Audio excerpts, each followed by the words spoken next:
वंदे मातरम, वंदे मातरम।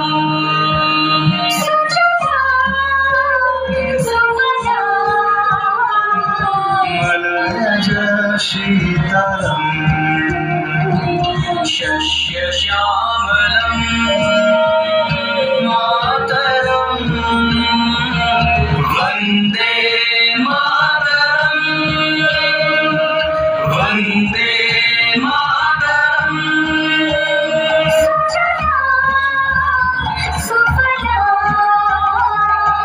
मलयज शीतलम शस्य श्यामलम मातरम। वंदे मातरम, वंदे मातरम।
साथियों, जब तक मोदी है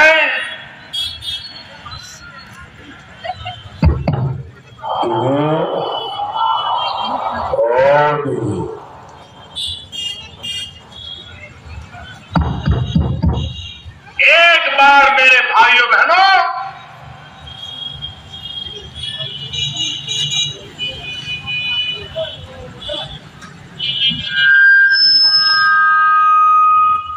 তুমি জেনে রেখে দিও মোদি বাবু, তুমি যাবে আগামী দিন।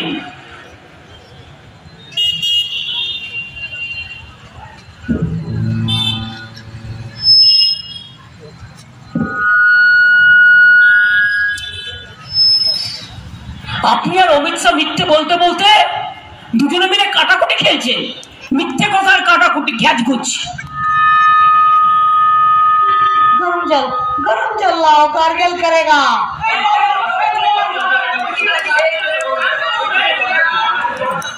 नून नून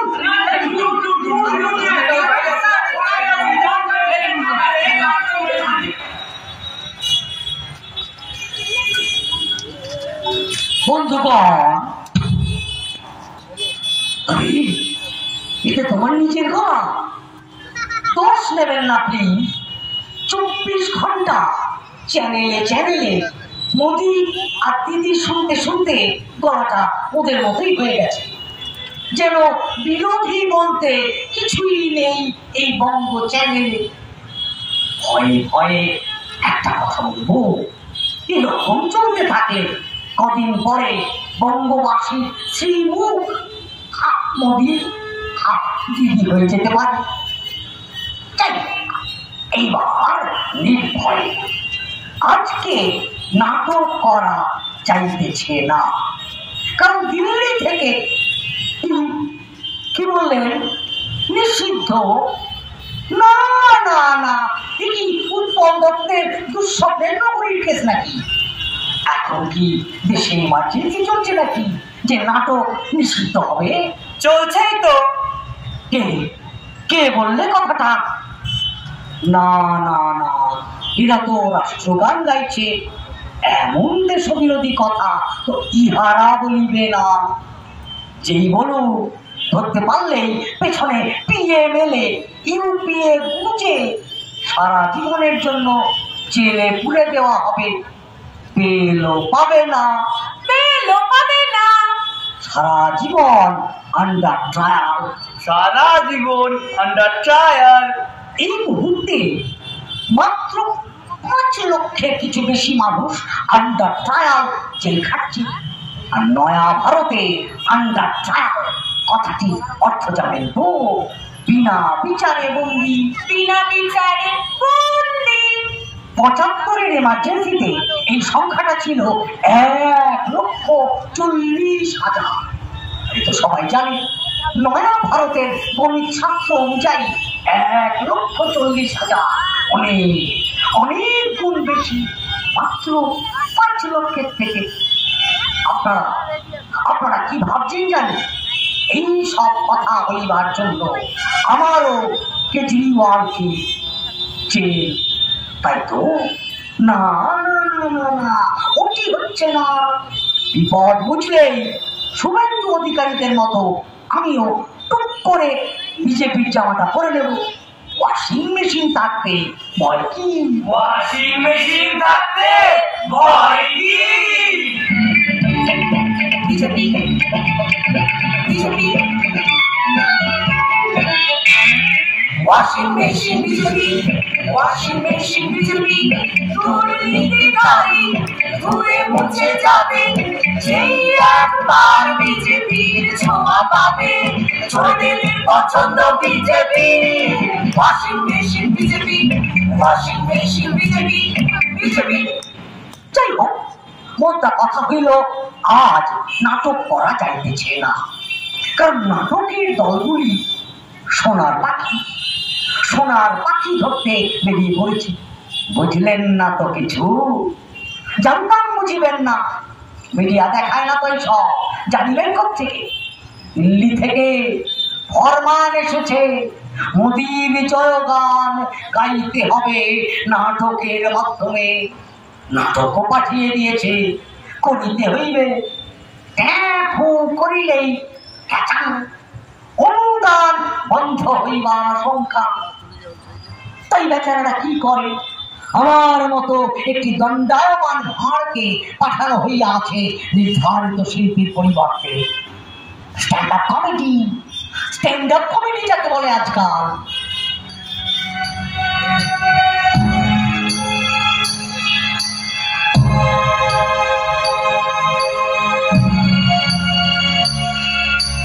বন্দে মাতরম,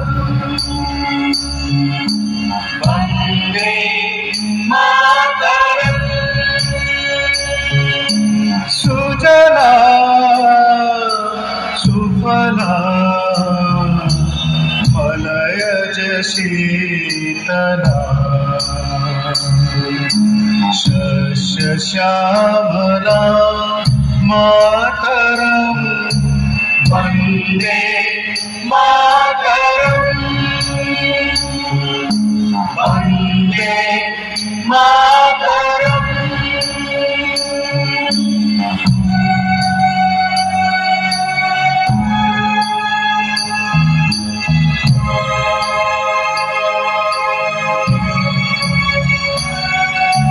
শুভ্র জ্যোৎস্না পুলকিতয়ামিনী,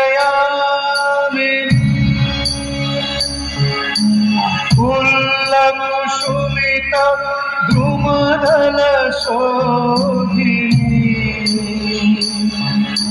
সুহাসিনী সুমধুর ভাষিনী, সুখদাম বরদাম মাতরম। বন্দে মাতরম, বন্দে মাতরম, বন্দে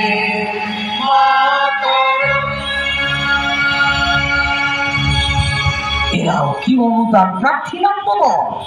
যেভাবে ক্লিষ্ট ধত্ত চেহারা লইয়া ইহারা দেশমাতৃকা বন্দনা গাইছে, হইতে পারে এরাও দিল্লির নির্দেশে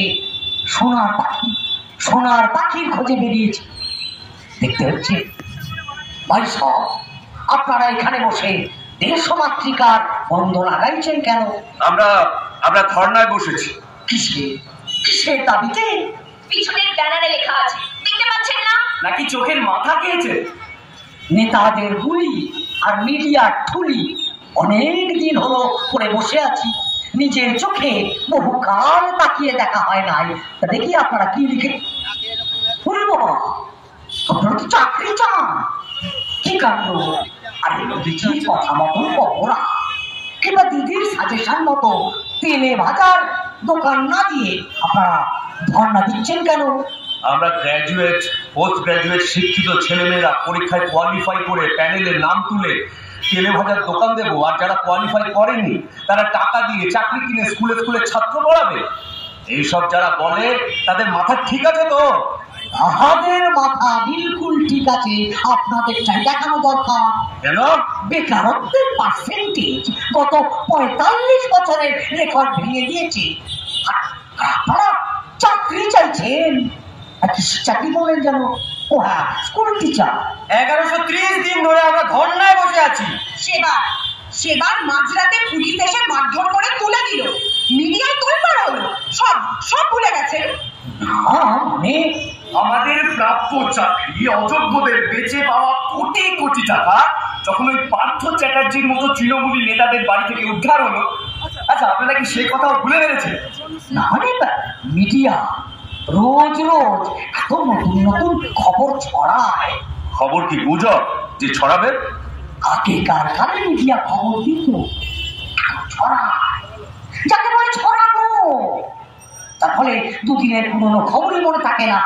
তবে হ্যাঁ, একটু মনে পড়ছে বটে, ওই হাইকোর্টের চার্জ কি যেন না আপনাদের জন্য খুব লড়েছিল।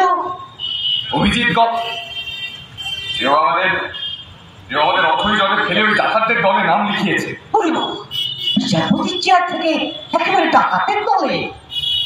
বড় ডাকাত হবে নিশ্চয়ই। বিশু ডাকাত না রঘু ডাকাত? বাঘা ডাকাত, বিজেপি। তাহলে আপনারা এবার কি করবেন? কেন, খারাপটা কি হয়েছে? একটা ডাকাত বিচারপতির জামা পরে বসেছিল এতদিন, ডাকাতটা গেছে, এবার আমরা ন্যায় বিচার ঠিক পাবো। কোর্টের লড়াই আর বাইরের লড়াই চালিয়ে যেতে হবে। এইবার একেবারে পাল্টে তবে ছাড়বো। পাল্টে কাকে আনবেন? সেই তো থোর বড়ি খাড়া বড়ি থোর। বিজেপি পাল্টে তৃণমূল পাল্টে বিজেপি। কেন, এছাড়া আর কেউ নেই বুঝি? মিডিয়ায় অন্তত নেই। মিডিয়া ছেড়ে নিজের চারপাশটা দেখুন, সচক্ষে দেখুন, ধীরে ধীরে কত ভিড় জমছে। এটি একদিনের লড়াই, শত শত লড়াইয়ের দীর্ঘ ইতিহাস আমাদের প্রেরণা। মিডিয়া না দেখা লড়াইয়ের ময়দানে আমরা ছিলাম, আছি, থাকবো।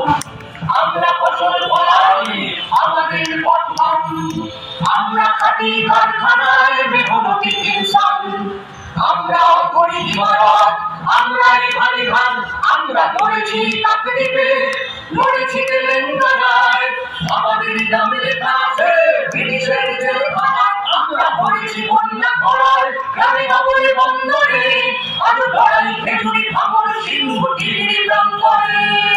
তুমিও সামিল হও এ লড়াই তোমার বলো, নিজ অধিকার রাখতে চলো এগিয়ে চলো। এই গান শুনে তো রক্ত একেবারে গরম হয়ে যাচ্ছে। বাংলার মানুষ ক্রোধের আগুনে ভেতরে ভেতরে গরম হয়ে আছে। তাকো তবে খালি লড়াই আর লড়াই, কি ভালো কথা। তবে আগের গানটা অনেক ভালো ছিল, বেশ শান্ত স্নিগ্ধ, দেশমাতৃকার বন্দনা। দুটো গানের মধ্যে কোনো বিরোধ নেই। একটা গান ব্রিটিশদের অন্যায় শাসনের বিরুদ্ধে মানুষকে একত্রিত করার, আর আরেকটা বিজেপি তৃণমূলের অপশাসনের বিরুদ্ধে একজোট হওয়ার। তবু আগের গানটা অনেক। তাই বুঝলি? তাই বেশ, তবে শুনুন। Mother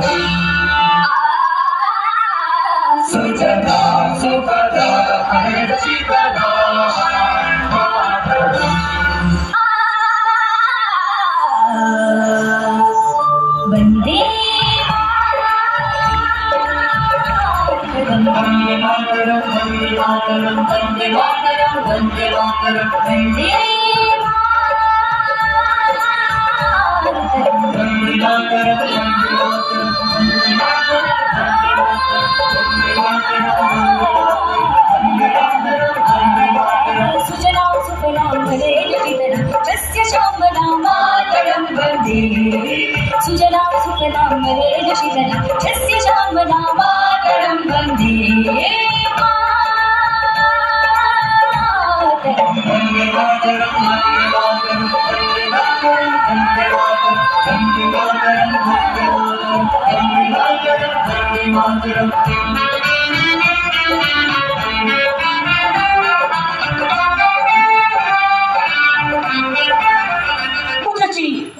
বুঝেছি তোমরা যেমন শান্তভাবে বসেছিলে ওইভাবেই বসে থাকো, দরজা দাও। না, 5টা বেজে গেছে, এরপর আর পারমিশন নেই পুলিশে। ও তাই, তবে তো ঠিক আছে, এখন বাড়ি যাও, কালকে আবার এসো।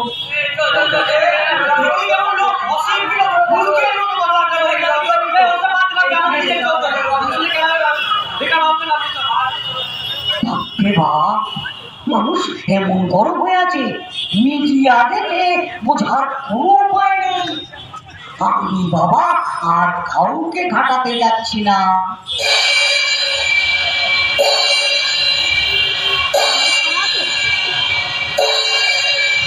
আমার খায়া হচ্ছে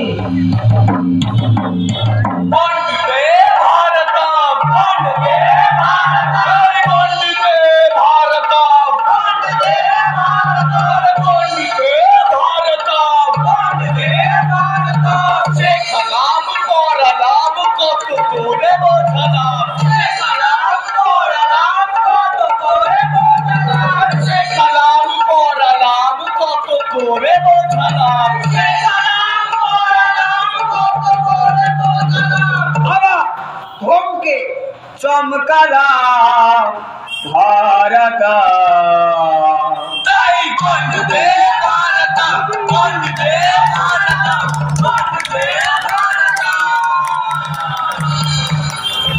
हेलो हेलो एक्स्ट्रा कॉर्पोरेशन আপনি কে বলছেন?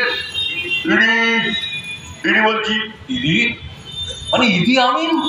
ইদি আমিনের বাপ। ইদি আমিনের বাপও আছে? তো ঘটে মা, এবার সেবাব না, অন্য বাপ। অন্য বাপ? বাঘে ছুলে 18 ঘা, পুলিশে ছুলে 19, ইডি ছুলে পিএমএলএ হাইওয়েতে 30। Enforcement directorate. আমি তা করিয়ে গেল তো, লাগলেই ভালো। বলুন ইডি সাহেব, কি সেবা করতে পারি? সেবা তো করতেই হবে। কি করতে হবে জেনে নিই, যাদের অফিসে ইডি পড়েছি তাদের কাছ থেকে। ইডি না ডাকাত। কি বললেন? বললাম ইডি সেবার প্রাণপাত করে দেবো স্যার। কাগজ ঠিক করুন, কাগজ ঠিক করুন। আপনার কোম্পানির কাগজে প্রায় 3000 কোটি টাকার খরচ। কাগজ ঠিক করুন, আমরা আসছি।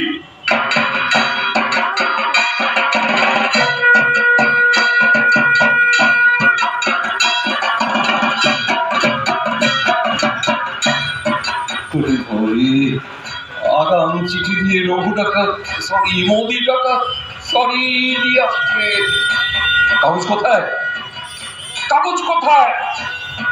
কাগজ কোথায়? এই তো কাগজ। যাক, একটু নিশ্চিন্তে বসা যায়।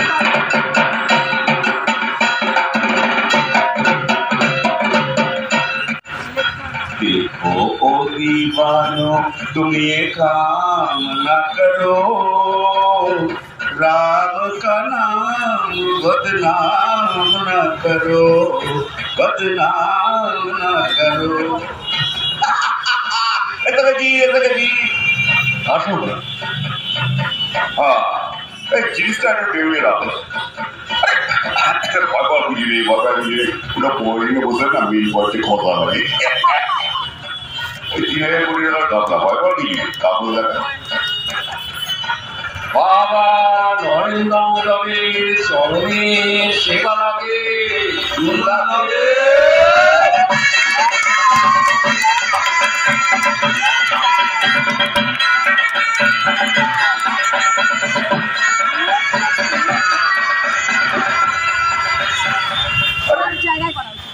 আপনার কাগজ তো সব ঠিকই আছে, বলছি রিপোর্ট করে। আপনি এটা অফিসে পাঠিয়ে দিন, আপনার এগেনস্টে কোনো কেস নেই। কোন অফিসে পাঠাবো স্যার? এই অফিসে নাকি আপনাদের কলকাতা অফিসে? ওই ঢাকা হচ্ছে হ্যাঁ, ইডি অফিসে পাঠাবেন? ইডি ঘুষ খায়? তাহলে কে খায়? পার্টি অফিসে পাঠাবেন। ইস, মারাত্মক ভুল হয়ে যাচ্ছিল। এটা তো পার্টি অফিসে পাঠাতে হবে, কংগ্রেসের রাজ্য দপ্তরে পাঠিয়ে দিছে। ওই আপনি নেকা না হারামি? আর ভুল হয়ে গেল, সিপিএম এর অফিসে পাঠিয়ে দিচ্ছে। যে তো কড়া গরম সিজে ঢুকে বিজেপি বিজেপি বুঝতে পেরেছি স্যার। যত ভাবি শান্ত ভাবে ভদ্র ভাষায় কাজটা করবো, আমরা কিছুই সহযোগিতা করবেন না। দেখছেন না, চমকাতে চমকাতে ধমকাতে ধমকাতে আমরা ক্লান্ত বিধ্বস্ত। সত্যি আপনাদের উপর দিয়ে খুব ধকল যাচ্ছে। সিনিয়রের বড় কিছু আপনি পিএমএল আইন থাকবে সেই 2018 সাল বেল পাওয়া সম্ভব। তোমাকে প্রমাণ করতে হবে তা তুমি নির্দোষ। জেলে বসে কি দূরদৃষ্টি, সাক্ষাৎ বিষ্ণুর অবতার। কার কথা বলছেন স্যার? বরাবর মোদিজি সেই 2018 সালে অপারেশনের ব্লু প্রিন্ট তৈরি। আপনাদের ধমকে টাকা ভরো, আর বিরোধী নেতাদের চমকে বিজেপিতে ভরো না জেলে ভরো। সমজন্ম পুরুষ।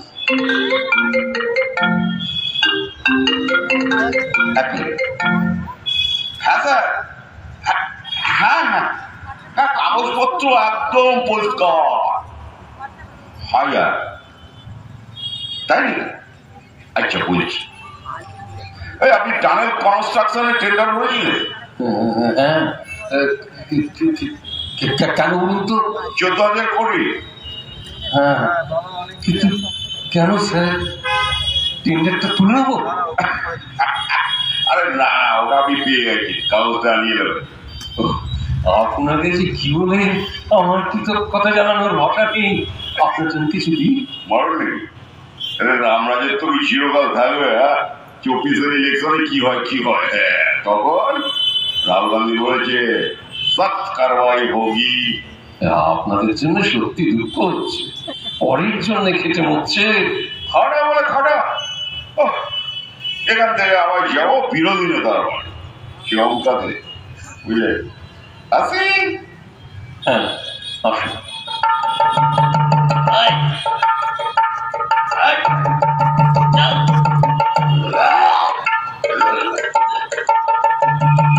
বন্দে ভারতম, বন্দে ভারতম, বন্দে ভারতম, বন্দে ভারতম, বন্দে ভারতম, বন্দে ভারতম। শেখালাম পড়ালাম কত করে বোঝালাম, শেখালাম পড়ালাম কত করে বোঝালাম, শেখালাম পড়ালাম কত করে বোঝালাম, শেখালাম পড়ালাম কত করে বোঝালাম। আবার ধমকে চমকালাম ভারতম। তাই বন্দে ভারতম, বন্দে ভারতম, বন্দে ভারতম। কোথায় কোথায় কোথায় সব? এই যে দিদি, আমরা আছি। আচ্ছা তো দেখছি, নাম কি? কর্ত কোথায়? জেলে। কেষ্ট কোথায়? জেলে। বালু কোথায়? জেলে। ভাইপো ভাইপো কোথায়? সেও কি জেলে? না দিদি, সে দুবার। আমাকে ডোবাবে, সবাই মিলে আমাকে ডোবাবে।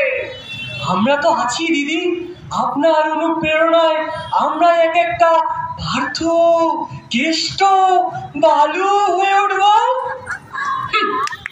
বল দেখি, 2011-এ আমরা জিতলাম কিসের জোরে? জনতার আশীর্বাদে, মানুষের সমর্থনে। পার্থ হবে সোনু মুনু মুনু মুনু। সত্যি বলবো দিদি, এটা কি 21শে জুলাইয়ের জনসভা যে ঝুড়ি ঝুড়ি মিথ্যা বলতে হবে? বালু হবে, পার্থ হবে। চুপ। সত্যি কথাটা আমি বলি দিদি। বল। সারদা মা সারদা, সারদার টাকার জোরে তোর হবে, তোর হবে। এদিকে আয়, বল 2019-এর রেজাল্ট ভালো হলো না কেন? সারদার সব টাকা ফুরিয়ে গেছিল। মোদিজি, তুমি তো ইলেকট্রাল বন্ডের রাস্তা খুলে দিয়েছিলেন। 2019 পর্যন্ত বন্ড বাবদ কালেকশন মাত্র মাত্র 70 কোটি, তাই 24-এর আগে গলায় গামছা দিয়ে টাকা আদায় করতে হবে। পড়ায় পড়ায় তোলাবাজদের পার্টিতে ঢুকিয়েছি এমনি। কোথায় রয়েকা? ধরে আন সবাকে কালীঘাটে। আনছি দিদি, আনছি।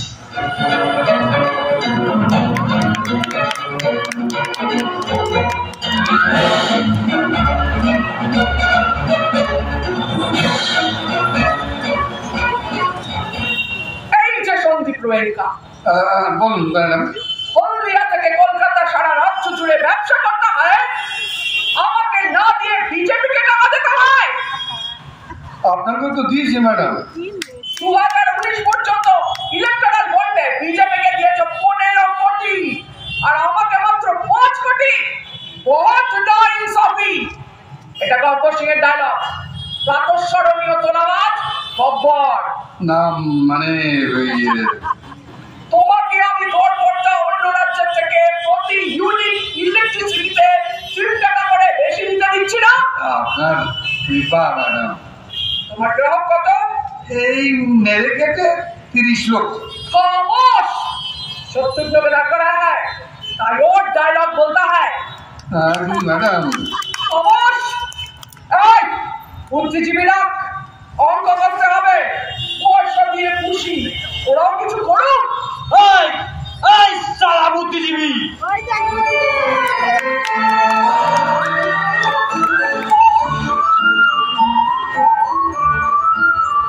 আপনার অনুপ্রেরণায় একটা অঙ্ক করতে হবে। সন্দীপ রোয়েঙ্কার কনজিউমার কত? 35 লক্ষ। প্রতি পরিবারে গড় কনজাম্পশন কত? 150 ইউনিট। ইউনিট প্রতি আমি যে 3 টাকা করে বেশি কামাইয়ের ব্যবস্থা করছি, তাতে রোয়েঙ্কার বাড়তি লাভ কত হচ্ছে? প্রতি পরিবারে মাসে 450, তাহলে 35 লক্ষ পরিবারে মাসে 157.5 কোটি টাকা। বছরে বছরে বছরে 1890 কোটি টাকা। 5 বছরে 5 বছরে আপনার কল্যাণে সন্দীপ রোয়েঙ্কার মোট বাড়তি লাভ 9,450 কোটি টাকা। খুব ভালো অঙ্ক বসে যাও, তুমি যাও। আপনার অনুপ্রেরণা মাথায় নিয়ে আমি প্রস্থান করছি।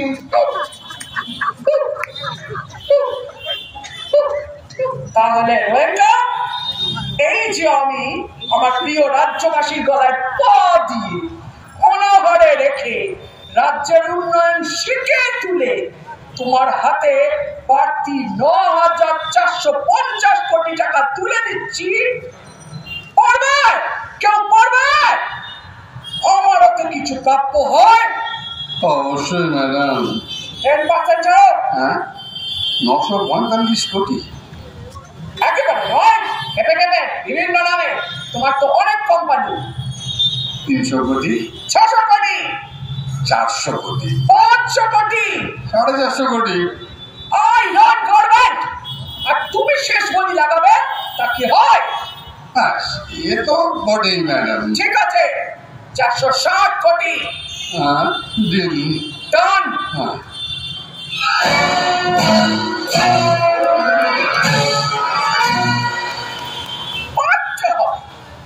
পারলে হবে। শেখ, তোলাবাজি কারে কয়?